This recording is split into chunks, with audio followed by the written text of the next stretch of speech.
Hi all, welcome back. History, yes. Uh, Today we're looking at Reconstruction. My goal today and in every lecture, it's not an information dump. It's to give you some context on what you can read in the textbook. And that context today is going to include the Civil War. I want to talk about why it happened. I want to talk about what happens, how it happens, and then, more importantly, and that's the bulk of today, is what it meant, its legacy, which is really, and that's the fascinating thing, is it's really up for grabs, and this matters a lot. It's up to the survivors after the Civil War to define it, and what they do in this period, which is called Reconstruction, really defines race relations and power in America and politics for really the next 100 years. So super important. And now with any topic, you can go as deep as you want. This lecture is just over an hour. It could easily be a lecture series. It could be, Reconstruction could be a Ken Burns documentary series. It could be a whole course. It could also be as brief as these these these terms next to me, the outline you see here. And it is, in fact, a massive historiography. There's hundreds of books written about Reconstruction, okay, and films and historical fiction and all the rest. So be aware that we are really just dipping our toes in here, and it's going to be a bit of a ride. So let's get into that. One more thing, well, a couple things actually. Lectures are best watched at 1.25 speed. For some reason, we pick things up faster that way. It's counterintuitive, but apparently it's true. Also, with all lectures, the first title slide, this one, is the material you're going to want to know. In terms of the questions that come out of this lecture, this is where they would come from. Okay, so you can look at that on your own when reviewing and ask yourself, okay, can I talk about this, why this point matters, and what's behind this point here on this title slide. Decide if you caught or understood those main points. It's a review thing. Also, if you have any questions, let me know, and there's my email right there. Cheers. Let's get into it. By the way, I turn off the camera after the first slide to save space. Now I'm going to begin with a bit of something that might confuse you, and it's really still very important. And it's important because you still sometimes hear the Civil War called the war between the states.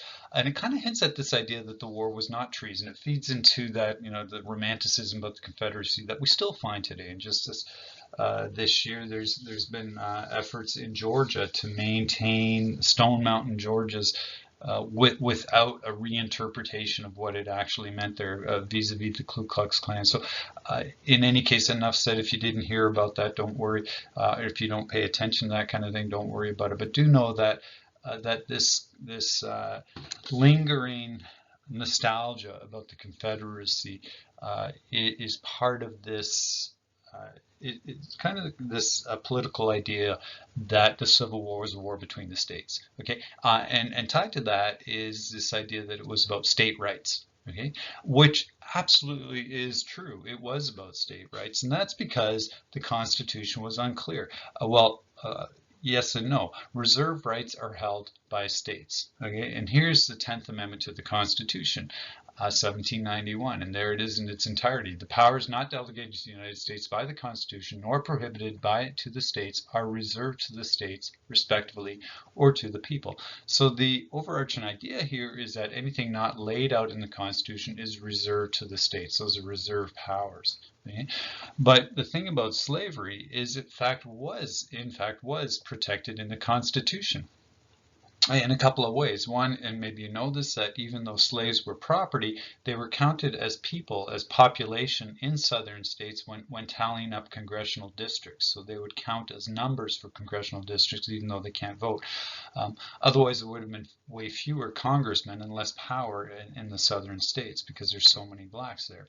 The Constitution also said that no person held to service in one state would be freed by escaping to another. It didn't use the word slave. It didn't use it ever, but it keeps enshrining slavery without saying that, without using the word. The point I want to give you on saying all this is that the argument over states' rights only is an issue in the mid-19th century because of the issue over slavery. And that's what people that try and reduce the war, call the war, say it's about states' rights, is they don't make the leap to the next point, which is that the only reason states' rights matter is because slavery mattered so very much at that time. And it had to be protected more than anything. Okay? But this idea that it's about states' rights is kind of backed up by the fact that this wasn't the first time America had almost gone to war, did go to war. There had been an earlier issue called the nullification crisis, which almost saw America, North and South, go to war against each other.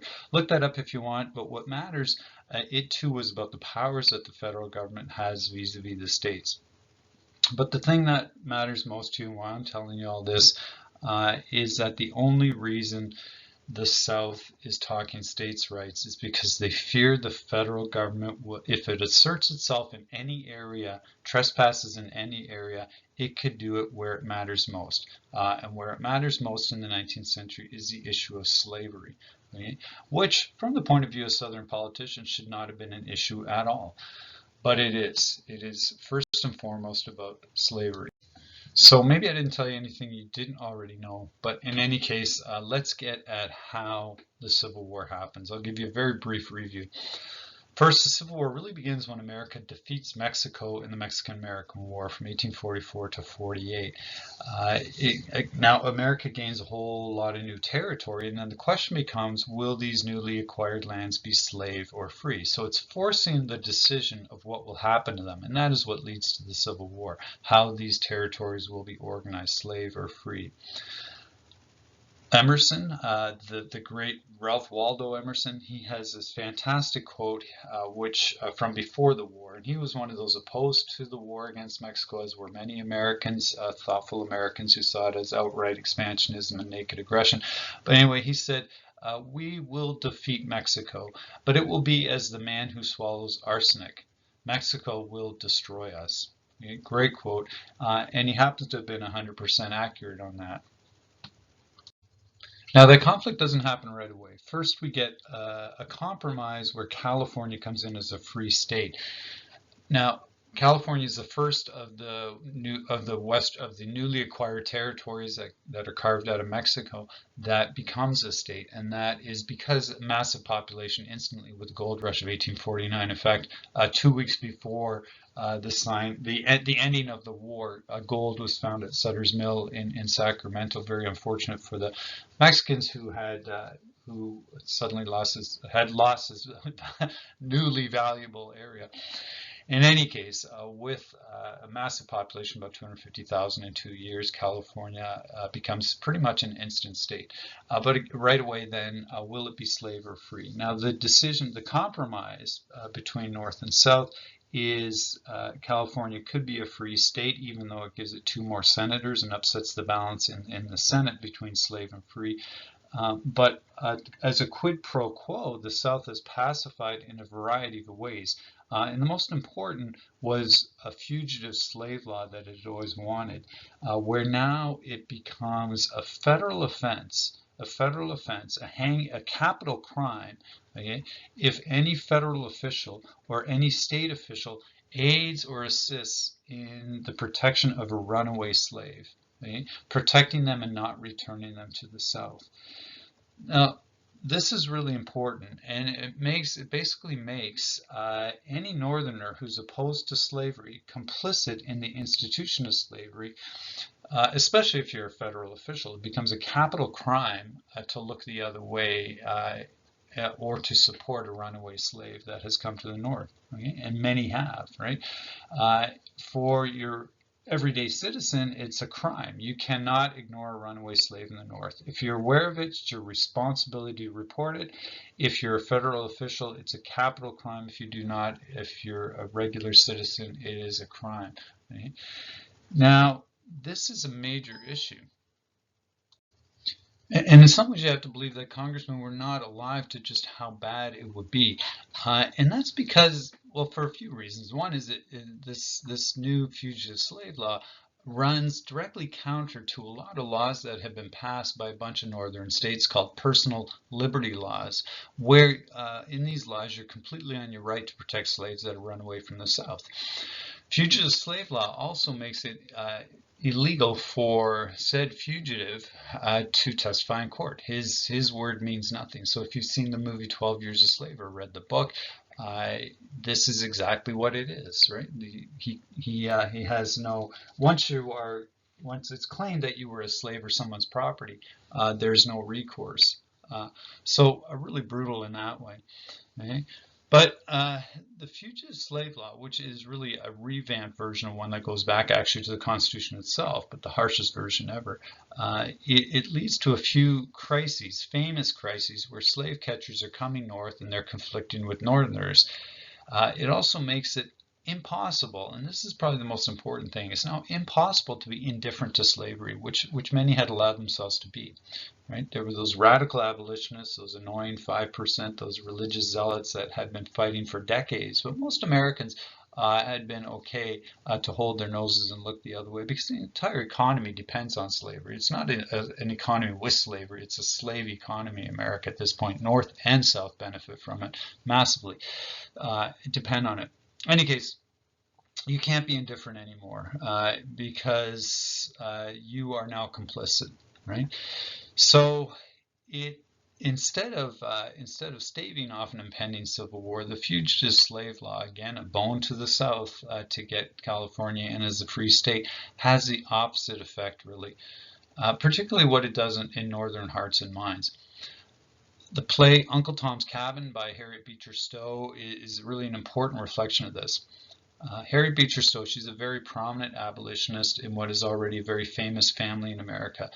Her father, Lyman Beecher, is a nationally known abolitionist minister. Her brother is as well. It's a big family, Hiram Beecher. And she writes this play, this book that becomes a play. And it's about two slaves, Eliza and Uncle Tom. Eliza escapes to freedom with her son. Uncle Tom is sold further south and eventually killed by this evil plantation owner, Simon Legree. Very sentimental book. Uncle Tom ends up being killed really for his Christian beliefs. And this is key, that it does a reversal here, where the slave owners are not the Christians. The slave owners are not on God's side. The slave is. Okay?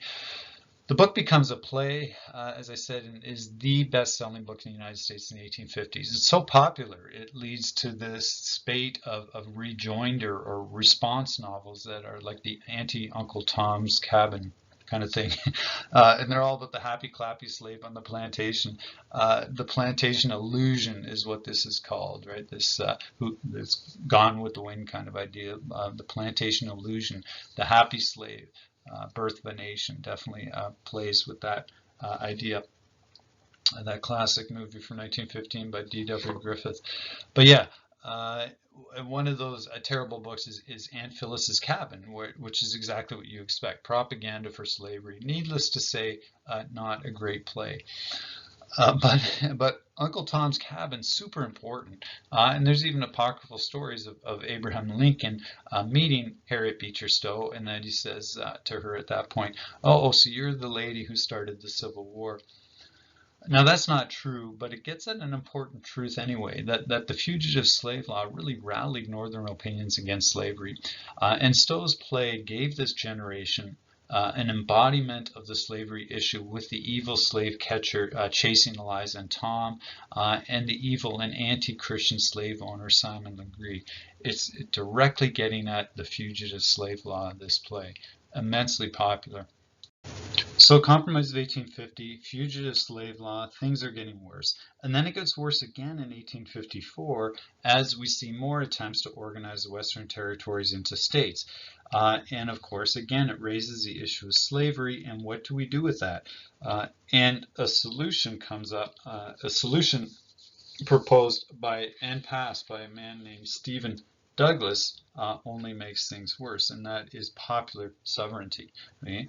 Stephen Douglas, by the way, is Lincoln's political nemesis. He's also from Chicago. He's a powerful senator. And his solution, which is adopted, is popular sovereignty, is a very bad idea indeed, because it's very simple. It means any new state that organizes itself in the West, the residents therein can vote slavery up or down in their own referendum. So it's up to the new state to decide. Now, if you think about it, why that would be a disaster on the first order, it's because it means any new place where this happens, you'll have a civil war between the two sides. And what comes out of this as well, before we go there, is the Republican Party. Okay, the Republican Party is minted, and this is a group so opposed to the direction that Congress is going here with Stephen Douglas's idea of popular sovereignty that it forms itself on this one issue. And initially, the Republican Party, they're called the anti-Nebraska men. The anti-Nebraska men, because they're opposed to the Kansas-Nebraska Act. This provision that Kansas and Nebraska will be open to settlement either as slave or free versus via popular sovereignty, which they predict and they know will be a disaster. Right? And so they are, not only that, they are a one-issue party about, and their one issue is non-extension of slavery in the West. Okay, that is super important. The Republican Party is about non-extension of slavery into the West. Okay, now think of what they are not then. The Republican Party and Lincoln, they're never for the abolition of slavery in the South. Okay? And in fact, they believe it will wither away with time. That's their position. They are about slavery having no future in America, and the future in America at this point is in the West. Okay, but as I said, popular sovereignty, a terrible idea. And we see that first in Kansas, where we get a kind of a forerunner, a foreshadowing of the Civil War, where they have a miniature Civil War with two competing state capitals and volunteer armies, and we have abolitionists on one side that are willing to pick up guns and kill their opponents, and we've got slavers who are willing to do the same, and they're all rushing to Kansas to vote fraudulently as residents when they're not, and to fight each other over slavery. Okay? So that's the thing, is people will head out there specifically to vote fraudulently on one side or the other.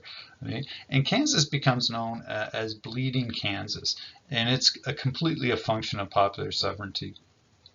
And here's where the famous abolitionist John Brown, and this is his depiction in the Topeka State Capitol, Rotunda. This amazing mural is up there. John Brown heads there with his sons, and he's this maniacal abolitionist. Takes a bunch of broadswords, him and his boys, and they hack to death a bunch of pro-slavers. Later on, he will be back east trying to foment a slave rebellion at Harper's Ferry. That goes pretty poorly for him. It's a famously failed slave rebellion. But in that, he gave the South exactly what all Southerners fear, because by this point, they really believe that what Northerners want is this conspiracy to get all their slaves to rise up against their owners. And John Brown embodied that and made them think that this is actually a possibility. When John Brown is executed, he becomes a real martyr to the cause for the North. So the two sides are growing further and further apart, the South becoming more and more unrealistic over time, and in the North, hardcore abolitionists, often religious zealots, getting more and more Americans on side. Long story short, the Republicans win the election of 1860, and then the line is in the sand, or that's really where it begins. Lincoln gets elected because the other two national parties, the Whigs and the Democrats, have fallen apart to sectionalism. They're national parties, and they have representatives both North and South, and in this growing factionalism, they can't hold their parties together. Republicans don't have that problem because they're a one-issue party with Northern support only. So when Lincoln is elected, this electoral map really explains everything. He has no support, Lincoln, south of the Mason-Dixon line. He has no representation in the slave states, and that also means he has no responsibility to them. And this is what triggers secession. And it begins with South Carolina. South Carolina invites all other slaveholding states to leave the Union and join them in secession in a new confederacy.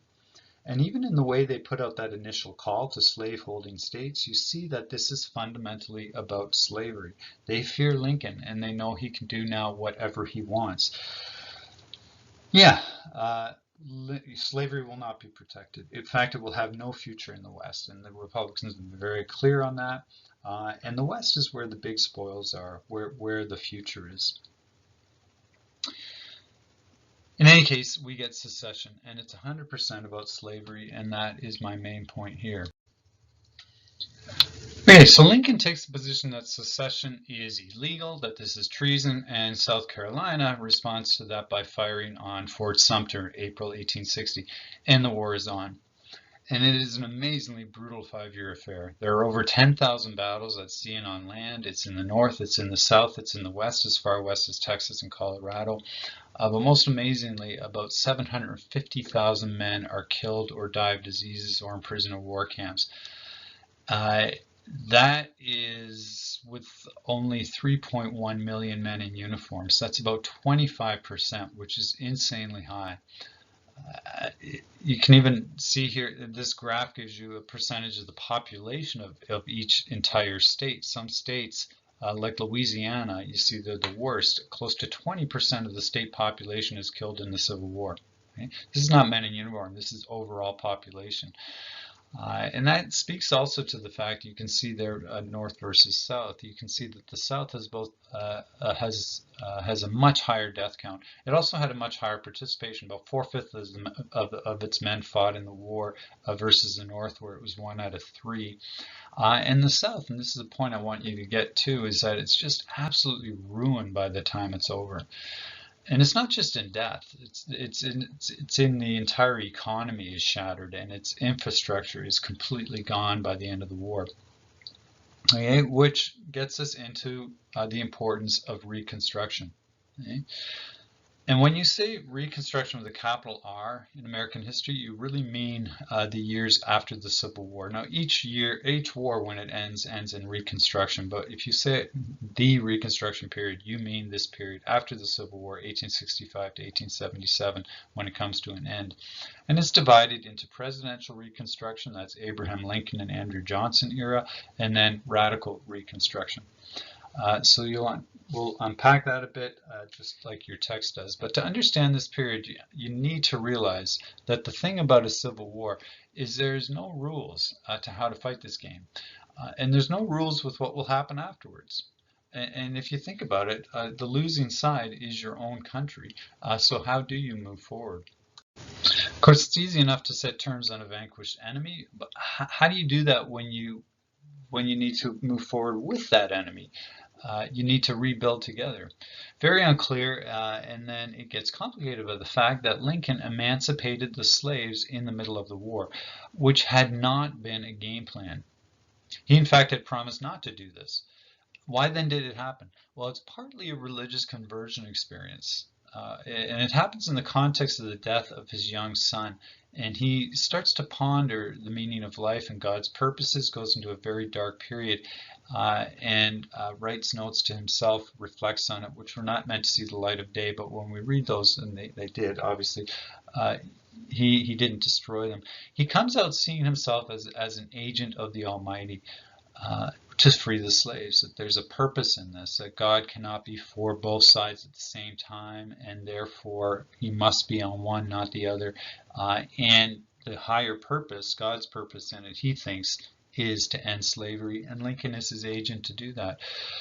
But it's also a military tactic, because Lincoln only liberates slaves in states that are still in rebellion a few months from the date of the proclamation. So what it is it's an incentive to rebel states to give up. Or if you don't give up, you will see your slaves freed, and at least they will be freed according to the federal government, which means they will be doing everything in their power to get to northern lines, including killing their master, because they know that when they get north, they will have freedom. They will not be returned south. So it's an offer of liberation for slaves in territory now held by rebel states only, right? Not those in territory now held by the North, which included sections of Louisiana, or in the border states that had slaves but never joined the rebel South. So by that, yes, it's a calculated military tactic.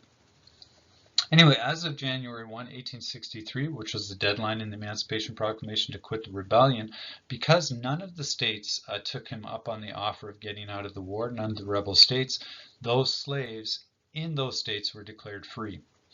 And even though Lincoln has no control over them, no ability at this point to actualize their freedom, they now know that if they get to the North, as I said, they get out of Dixie, they would have their freedom and it would be recognized by the White House. And that changes everything.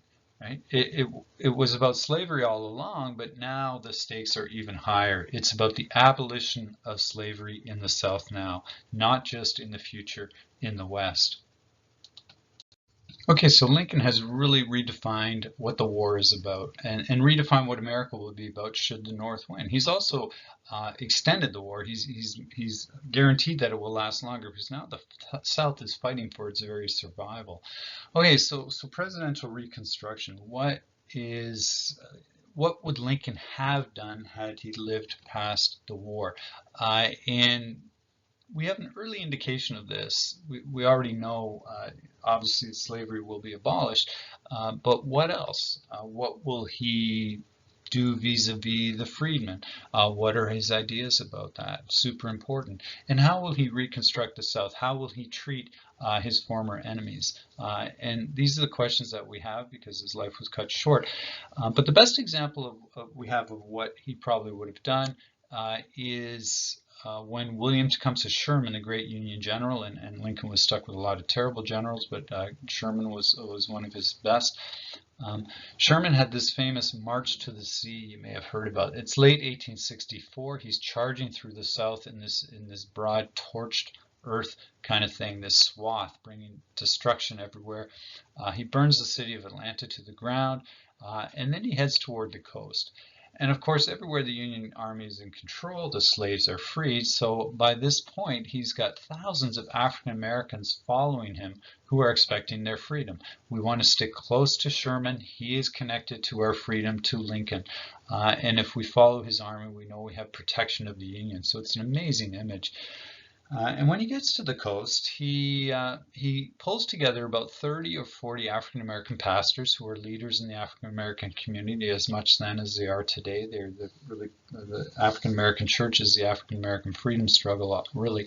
And he asks them, well, what do I do with all these thousands that are following me now that I'm moving on to the North, now that I've been recalled to the North? And they say, well, give them the freed plantation lands, the abandoned plantation lands here on the coast, which happens to be the rich Carolina rice plantation area.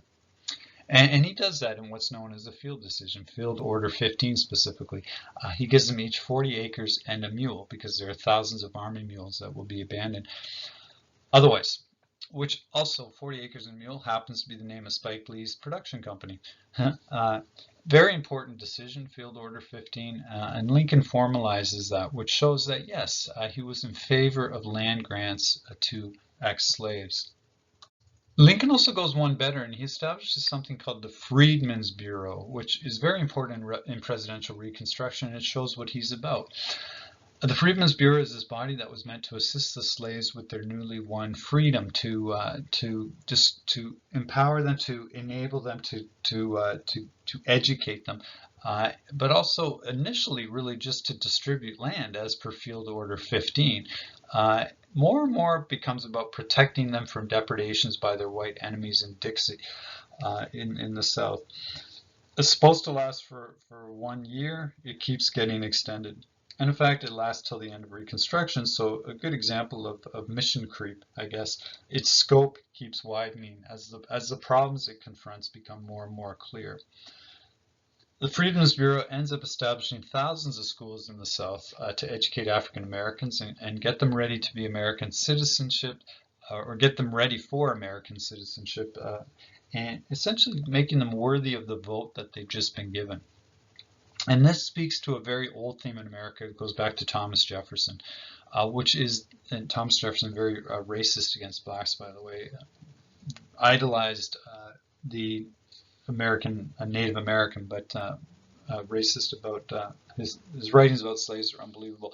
In any case, he, like many others of his generation, were very afraid, knew that slavery was corrosive, wanted it to end, even though he's a slave owner, and understood as well that it would be very dangerous for America, because if these people are ever freed, they will become what he called, quote, a sore on the body politic, because they're not ready for citizenship. And in fact, we as slave owners, he knows better than most, have been very intentional about destroying their family structure and making literacy illegal for slaves, and all these kind of things that virtually guaranteed that they will be there would not be capacity here, and they would become this criminal element, which is the big fear. So the idea was, if they are ever freed, they must be readied for citizenship, or preferably return back to Africa. And that was Jefferson's preference, and that's called the colonization option. The country of Liberia owes its existence, early existence, to this impetus, right? Both white supremacists as well as black nationalists were in favor of colonization. So it's complicated, and they're in favor of it, obviously, for different reasons. But in any case, there's a very old theme in America that if the slaves are freed, it will be a problem. Now, the colonization idea never really goes away, and in fact, it comes out in full force under President Grant later on, when there will be this attempt by him to purchase Santo Domingo, which is half of Hispaniola, you see in that old map there, today's Dominican Republic next to Haiti, and then resettle all the slaves there. He thought that that would be in their interest, because then those slaves, or settle most of the slaves, those remaining in the South, would be able to get better wages for their labor, because they wouldn't be competing with so many millions. Anyway, it doesn't happen, but yeah, I guess the point is Lincoln is more enlightened than this. He's not about colonization, and he's even believing that, as he put it, some intelligent and literate, he said this, leading African Americans in the South could be given the vote. So he thought, he foresaw a limited vote for those who could prove that they were worthy of it, which for his era puts him more on the side of the angels than those racist colonizationists. In any case, so he did see this potential in the future. What he would have done, anyone's guess. He doesn't act on it because he doesn't have time. But the Freedmen's Bureau does remain this legacy of his, and it's becomes more and more about protecting the African Americans, including their vote when the 14th Amendment will happen, and I'll be getting to that in a bit. First, though, and this might be news to you, Lincoln is assassinated. And I hope you knew that. If you don't know much about history, you probably know that much, at least by watching The Simpsons. He's shot by John Wilkes Booth. All assassins have to have 3 names, apparently. And there's a lot of interesting stuff about John Wilkes Booth, but you can look that up yourself.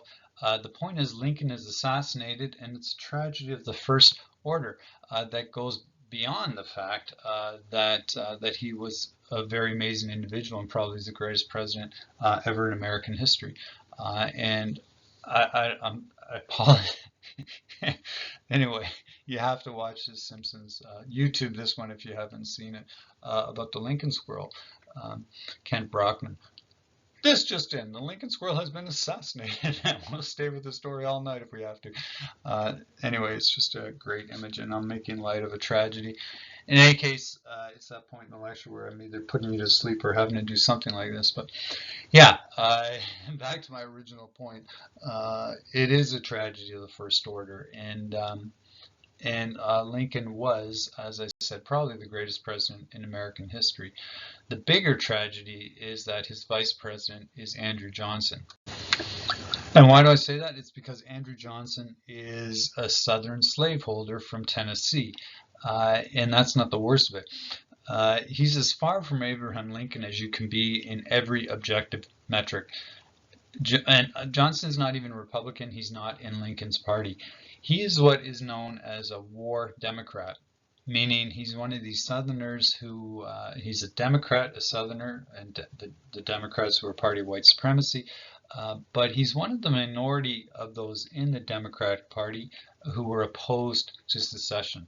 And that's true of many of them in the border states, which did not secede. They do not support the Confederacy, so they're opposed to secession, but and all other views are are anti-Republican, really. So why is he the Veep? Well, what happens is during the Civil War, Lincoln is doing everything he can to keep the Union together and to invite these rebel states to come back into the fold. And in fact, he takes the position that because it's unconstitutional to secede, they never really did. He doesn't even recognize that secession happened. He's always inviting them back in. And very important in this are the border states, which is where Johnson is from, because that's where he has the balance of power. That's where he has a foothold in the South, and he doesn't want to lose the border states at all. And that explains his hesitation or his delays, his caution in how he went about the Emancipation Proclamation. And in fact, anytime Lincoln seems less than heroic when it comes to the African American interest, you have to see that he's trying to curry favor among Southerners throughout the war. And he's also trying to, until the Emancipation Proclamation, he's trying to keep the border states on side. He depends on their support, and the border states could secede at any point. As for Johnson as vice president, well, there's an election held during the war, and there's a good chance that Lincoln could lose. So he needs to be able to appeal to hardcore Yankee anti-slavery faction, but also the border states with their white supremacists and Democrats.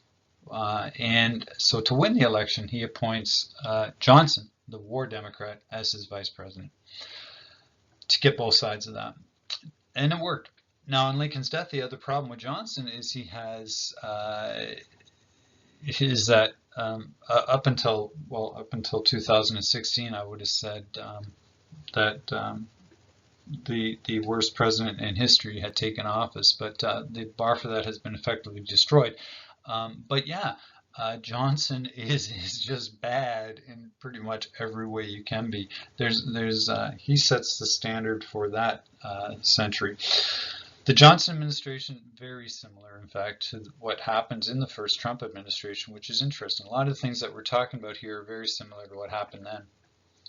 Johnson also was a huge egotist and was recognized as that by all who knew him. Egotistic to the point of mental disease is the winning quote on him at the time. But more to the point of the bad timing of his taking office is his whole agenda to move on from the war, simply to forgive the rebels and forget the rebellion, which fits in with his Southern views. His wider agenda is to make sure the African Americans are back on the plantation picking cotton, and that the cotton economy gets going again. Partly for economic reasons, right? It's the only source of income in the South, but also because of that old fear of freed blacks being that sore on the body politic. This image of these roving bands of freedmen not forced to work and with nothing to do, these idle, newly freed slaves. That's a huge concern, a criminal element. They'll be out there doing who knows what kind of depredations on white people. So we need them back on the plantation in manual labor, which is what they're designed for. Has to happen fast, and that overrides everything else. Now, Johnson is not completely unnuanced. One thing about him is he was not wealthy, and he mistrusts the white planter aristocracy for being the super wealthy people who brought America into war for their own economic reasons, pretending it was about principle. He understood that much, right? He understands the hypocrisy of the planter class in the South. And maybe you know that. Maybe you know, well, not just that they're hypocrites, but if you're in the South, and you're a planter, you have an exemption from fighting in the war if you have more than 20 slaves. Which means that in the South, the war is being fought for the very people who don't have to fight it, right? And very few people in the South even had slaves. That's an important piece of context here. It's only about 3%. Those that have more than 20 slaves is a very tiny fraction. So we're really talking the 1%ers here. In fact, it's less than that. It's a tiny, wealthy minority. Okay. In any case, he gets this, but as I said, his overriding concern is the black mob, and he is an out-and-out racist who cannot see blacks as equal in any way. He simply can't. Not even someone more intelligent than him, a leading light like Frederick Douglass, the great abolitionist. In fact, when Frederick Douglass meets Johnson, he's asked after what he thought of him, and he said, well, whatever else this man is, he is no friend of the black man. So Johnson's contempt is that palpable that Douglass would read that simply in a meeting, in a short meeting. Johnson wants the South to go back to its old patterns. And it's because of that he's willing to swallow anything, and he's handing out so many amnesties to Confederate leaders after the war that the White House has to hire extra staff to write them all. So clearly he's answering the big question of the time, which was, what will we do with these men who are now defeated and were responsible for the 5 years of war and the hundreds of thousands of deaths, responsible for treason, really, which is what secession was. And basically his answer is, other than a couple post-war trials of a few very out-and-out war criminals, it's really amnesties all around. Even Jefferson Davis, the head of the Confederacy, will not be executed, which was seen as a minimum by most Northerners. But yeah, amnesties and returning the vote to Confederates, giving them back their land. Not only that, in a real tragedy, he reverses Field Order 15. By the time he does that, we've had African Americans rebuilding their lives on these reclaimed properties on the coast for a few years already. They're having their own organic societies, they're sustainable, they're functioning, and that land is now taken away from them and given back to former Confederates, back to the old owners. So really, Johnson is the other half of this era of presidential reconstruction, very different than Lincoln. Couldn't be more different. In terms of readmission of the Southern states, he says that all they have to do is sign the 13th Amendment, which abolishes slavery. Basically, no more than admitting they lost their cause, right?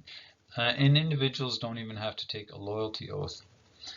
So it's basically, he's turning the page on the Civil War, moving on, and he's ignoring the blood that still hasn't been washed off the coats of those who are elected representatives from the South, which, and the most amazing thing so far that I've mentioned, is, and the last in this slide here, is he readmits these congressional reps from the South back into Congress. Okay?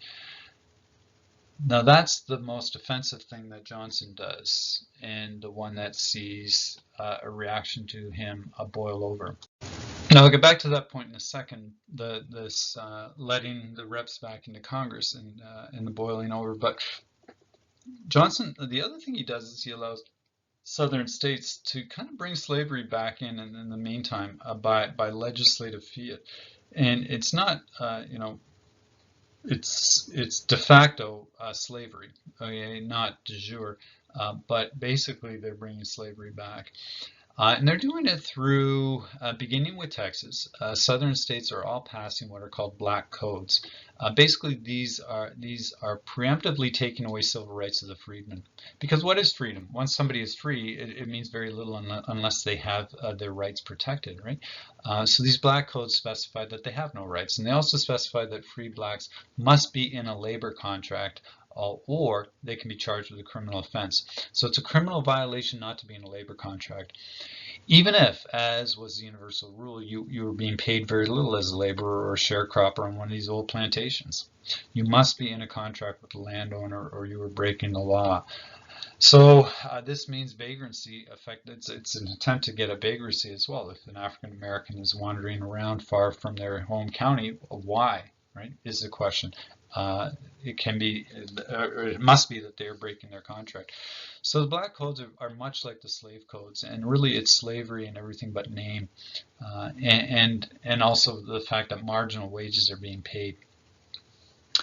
And the fact that there are black codes would also work to suppress wages, because it's known that all blacks must sign one, and there are 4 million freedmen, so no labor shortage. In any case, Johnson does nothing about this because this fits exactly with what he wants. So it's all of this. It's his attitude, it's the amnesties, it's the lack of the post-war trials or loyalty oaths, it's the black codes. All of this is what causes a backlash known as radical Reconstruction. But it's really, as I said, when Johnson allows Southern congressional reps back into Congress, that is the last straw, and that is 1866. There also happen to be midterm elections that year, so these become kind of a referendum on Johnson himself and on his Reconstruction policies. By now he's offended enough Americans and definitely enough politicians that we get a swing against him. And this hardcore faction of the Republican Party gets very vocal about having Johnson removed and having the rebel states treated as a vanquished, defeated enemy, held accountable. And They take control of Congress, both levels, or both houses of Congress, in the 1866 election. Their main two leaders are these two guys here, Thaddeus Stevens and Charles Sumner. Sumner more famous for many things, not the least of which he'd been beaten unconscious in Congress at one point after this anti-slavery speech he gave that offended the honor of a Southern representative who apparently had better uses for his cane than walking with, namely cracking Sumner's skull with it. That was called Bleeding Sumner, which was another crisis that happened along with Bleeding Kansas prior to the Civil War. Any case, enough said that these are old-timey abolitionists, hardcore Republicans, and they're now in charge. And they impeach Johnson, which is not that hard to do because they control the House. But they lose the removal vote by one. So you might recall this from Trump's first term. The same thing happened. In the U.S. system, there's impeachment and then there's removal from office. Impeachment, the first part, just requires a simple majority in Congress. The second part requires a two-thirds majority in the Senate. And in this case, they lost that by one vote. So Johnson is not removed from office, simply impeached. Donald Trump was impeached as well, but he kept his office by 4 votes in the Senate. In fact, he was impeached twice, once after he was out of office. In any case, the important point is Johnson is now on a leash. He's been given notice. He's essentially a lame duck president because he cannot pass any legislation. He's impotent. And now the Republicans can do what they want. And they do. The first thing they do, and this is utterly amazing, is they break up those 11 rebel states into military districts and bring the army in. Military occupation, martial law. Then they force all these breakaway states in the South to give the vote to Southern freedmen, to the African American, which is huge, especially if you consider that they're also taking the vote away from Confederate soldiers until they take an oath. And so African Americans are getting the vote for the first time, and they're getting ahead of a lot of their white compatriots. Then these states have to adopt new state constitutions, right? So to do that, they each have to have a state election first, and with the freedmen voting, by the way, and then have constituent assemblies in each one, which is how you go about creating a new constitution. And those constitutions then have to include the 14th Amendment, okay? So that is what it takes to be readmitted into the Union. Military districts, vote to all Southern freedmen, new state constitutions, readmission conditional on the 14th Amendment. And the 14th Amendment is this, that all persons born or naturalized in the United States are citizens. No state shall make or enforce any law which shall abridge the privileges or immunities of citizens, nor shall any state deprive any person of life, liberty, or property without due process or law, nor deny to any person within its jurisdiction the equal protection of the laws. That's the part that is most often quoted. Okay, so basically this is giving civil rights to everybody born in the USA, including, of course, the freedmen. This would mean then that black codes which strip civil rights are illegal. And without due process of law, you cannot deny any person within this jurisdiction the equal protection of the law, so everyone gets the equal protection of the law. Now, I don't want to confuse things, but there were exemptions, and one of them in the 14th Amendment nationally, and one of those was, quote, Indians not taxed, unquote. Okay, so they fall into a separate category, but in any case, yeah, this is phase 2, radical reconstruction. Okay, so this is what happens. Elections, new constitutions, African American voting rights, and 14th Amendment civil rights. This is what the radicals force on the South, and every state government is disbanded until these elections happen. And because we have blacks voting, and they're the majority in some elections and in some states, specifically South Carolina and Louisiana, another part of what happens is with the old Confederate soldiers losing the vote until they take the loyalty oath, we get an African American majority, and in one state, South Carolina, one of the 2 houses of the assembly is a black majority, which is incredible. And of course, if you watch, or not of course, but if you do watch The Birth of a Nation, this is where D.W. Griffith focuses his camera, because it is the one state where that happens. So he represents that as if it is everywhere in the South. In fact, it's only in South Carolina where the vote is so skewed in favor of African Americans that we have a majority in one of two houses of the Assembly. Any case, all of this is based on the fact that the U.S. Army and the Freedmen's Bureau is in the South. Republicans take all the southern states, and each of them ratify the 14th Amendment. And South Carolina has a majority in one of their two houses of African Americans.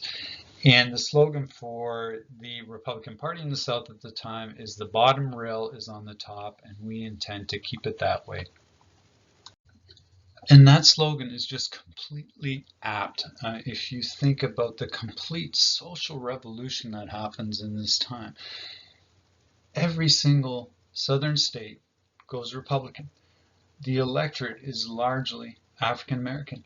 And for the first time, black officials are being voted into office. Now consider this, these were people who had been slaves just a couple years before, and now they are state representatives. 3,000 of them at the state level, and about a half dozen at the federal level are voted into office. It is a total revolution. Now, this slide, super important. I want to park on this for a while, because the Southern interpretation of this period for many, many years, and up until even like this sign here was removed in Louisiana in the year 2021. It's that recent that this sign could stand there and really represent history in the Southern racist way. That this time of radical Reconstruction was a mistake. It was a time you can characterize as carpetbagger misrule. And read that sign on this site, Colfax Riot, which objectively is a Colfax massacre. On this site occurred the Colfax Riot, in which 3 white men and 150 Negroes, 150, were slain.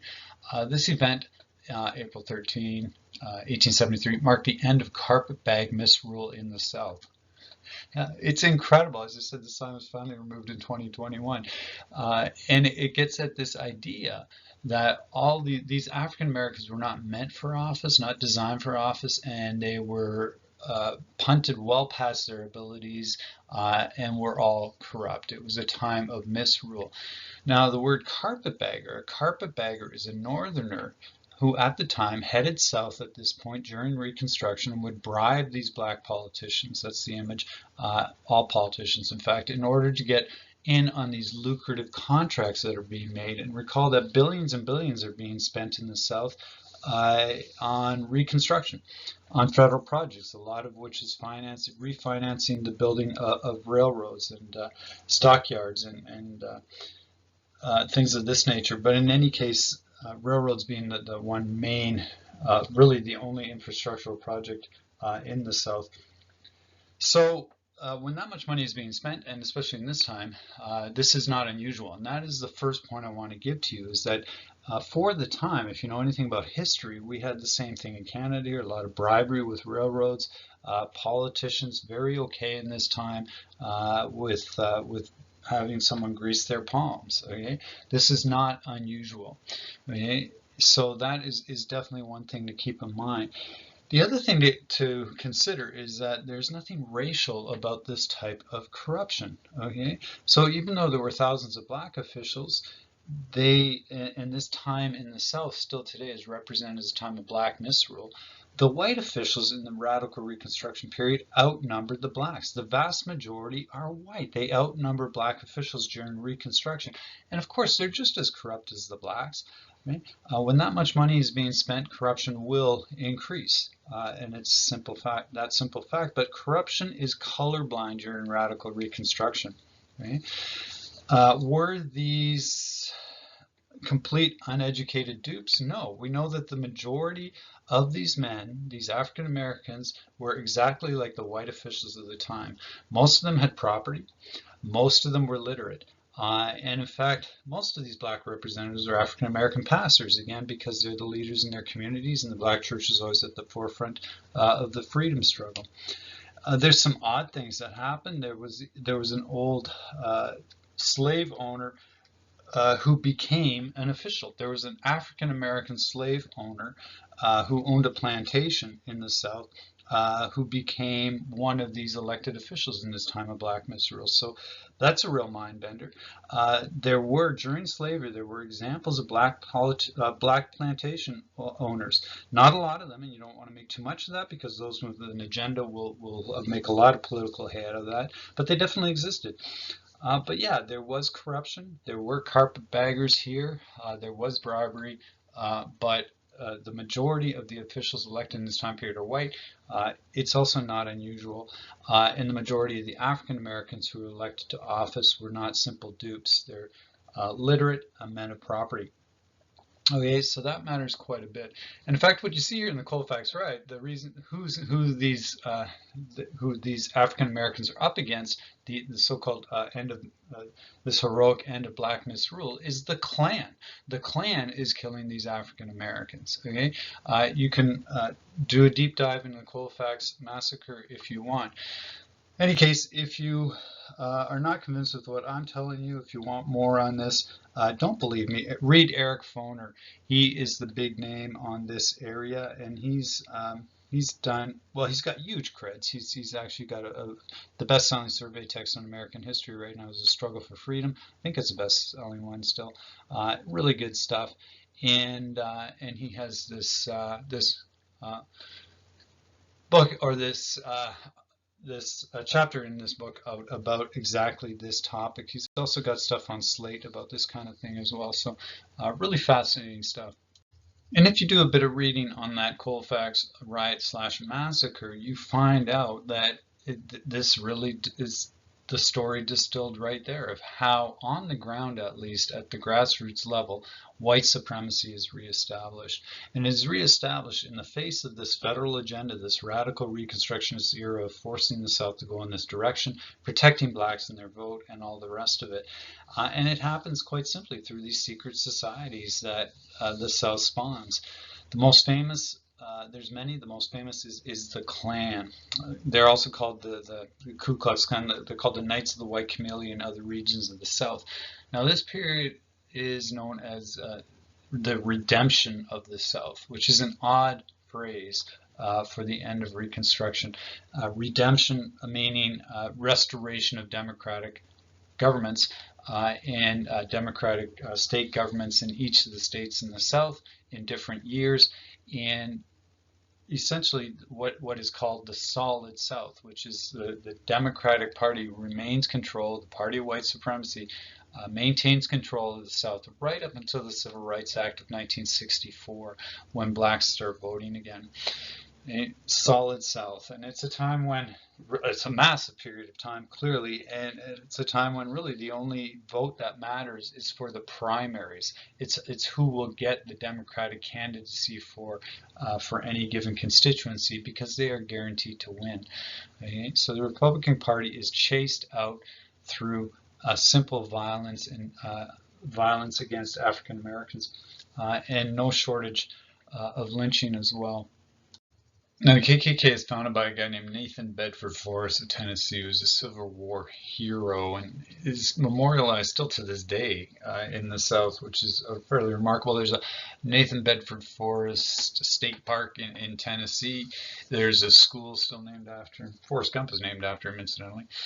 And yeah, working class whites. That's what Nathan Bedford Forrest is leading, this movement of working class whites that you put on some bed sheets and you can go out and do what you want.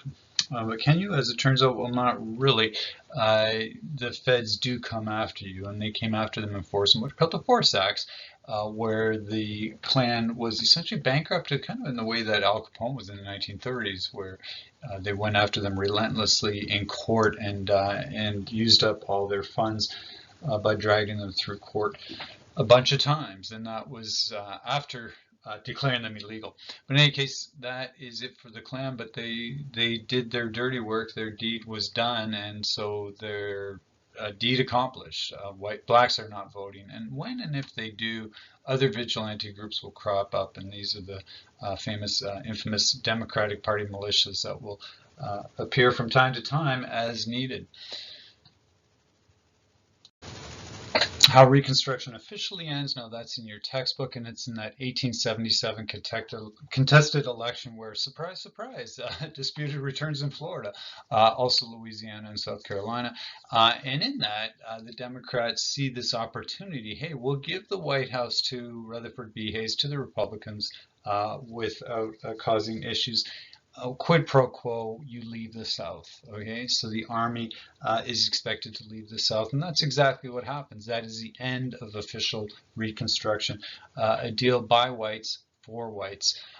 Federal troops are withdrawn, and what happens is we get Jim Crow segregation throughout the South, and to ensure in a more systemic way rather than simply violence that blacks don't vote, we get the famous literacy and civics tests that are designed to be impossible for anyone to answer. So if African American tries to vote, they're given a test that are infamously impossible to answer. You can find them online. They're kind of fun to try and do. They're absolutely insane. So the bottom rail is reversed again, and the whites are back on top, and we have the solid South that goes on, as I said, until the 1960s.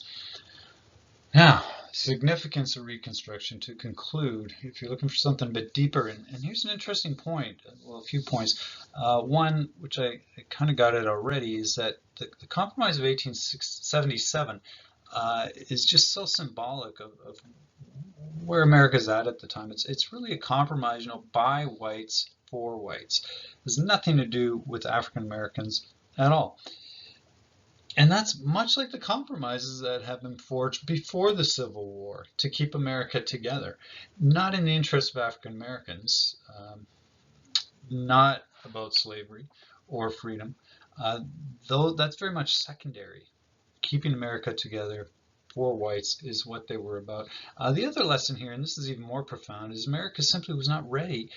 The South was not ready for this kind of reversal by government fiat. This kind of radical Reconstruction where blacks are being voted into office and wielding political power over whites. That is just not going to be accepted absent some kind of social revolution among the population.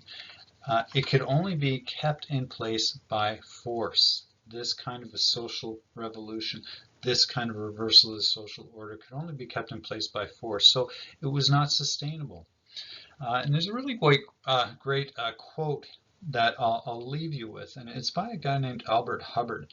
Fascinating guy for a few reasons. One, he's an anarchist. Also, he died on the Lusitania. And if those two things aren't interesting enough, he also gives us this great quote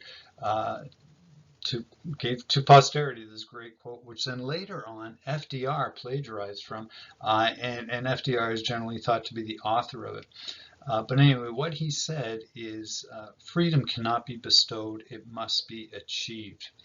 And it's a simple idea, right? For freedom to be real, it cannot be given, it has to be fought for. And that's because in the fighting for it, you get that grassroots strength that you need to maintain it, right? You have what it takes to maintain it. So freedom that is given during Reconstruction is ultimately not sustainable. African Americans largely were not ready for it at this point and largely did not fight for it. Now that's not completely true. In the Civil War, 10% of those who fought were blacks in uniform. And there is something called the self-emancipation thesis, but largely not. And yeah, so secondly, because whites, white Americans in the South are definitely not ready. So in as much as blacks are not ready, whites are 100% not ready, Southern whites, for this to happen. And they won't be for a good long time.